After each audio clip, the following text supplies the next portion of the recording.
Depuis le mercredi décembre, l'Église a accueilli, je pense, avec joie et reconnaissance le temps de carême. Ou bien, le temps de carême, on est content de l'accueillir, non? Oui. D'accord, donc on a accueilli avec joie et reconnaissance le temps de carême. Et avec courage et détermination, nous avons déjà commencé notre marche de 40 jours vers Pâques. Et quand on dit carême, on attend pénitence, chemin de foi, jeûne, austérité. C'est bien ça? Vous avez commencé, non? Vous n'avez pas encore commencé. Votre réponse n'est pas convaincante. D'accord. Mais je voudrais dire surtout que le temps de carême, c'est un temps de grâce.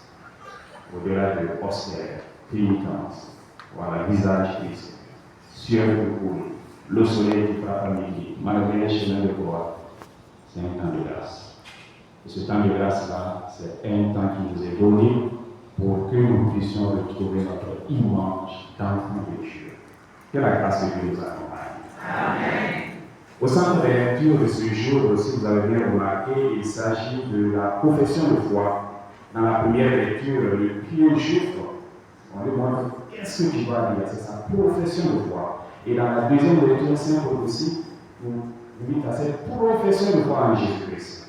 Et la profession de foi, la foi véritable et profonde, nous amène, comme dans l'Évangile, à faire des choix clairs, précis, des choix vrais, on va dire des choix sains, selon la volonté de Dieu et selon la parole de Dieu. C'est le centre du message de ce dimanche-là. Mais comme premier dimanche de carême, on pourrait aussi l'appeler le dimanche de la tentation. Ou encore, on va dire le dimanche de la tentation de Jésus et de nos tentations aussi. Je voudrais m'arrêter juste sur les paroles, comme d'habitude. Deux paroles. Et si vous voulez lire les deux paroles, ma prêche est finie. Je vais vous demander si vous connaissez les deux paroles. Si vous connaissez, je vais m'asseoir. Mais si vous ne connaissez pas, je vais prêcher. Quelles sont les deux paroles qu'on pourrait demander? Les polices, c'est vous qui chantez pour répondre. C'est quelle parole et quelle parole pour ce dimanche? Vous ne savez pas. Donc, je dois prêcher. Désert et tentation. C'est les deux paroles pour ce dimanche. Désert et tentation. Pourquoi le désert? Le désert, comme on dit, est liberté parce qu'il est austérité. Le désert est le silence de beaucoup de choses inutiles. Le désert est l'expérience de la pauvreté de l'homme qui se trouve seul devant Dieu. Et il faut du courage pour choisir le désert. Frères et sœurs, toute aventure spirituelle, vraie, profonde, passe nécessairement par le désert. Voilà pourquoi en ce dimanche du désert nous est présenté. Jésus va au désert. Et nous avons commencé le chant, c'est pas vous qui avez chanté. Avant le désert, c'est pas vous. Et vous ne connaissez pas.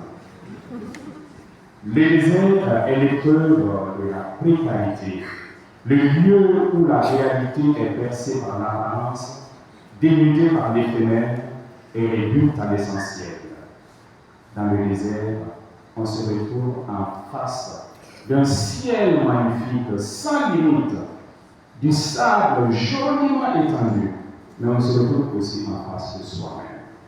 L'homme, dans le désert, est obligé de se rencontrer soi-même, de vivre face à face avec soi-même.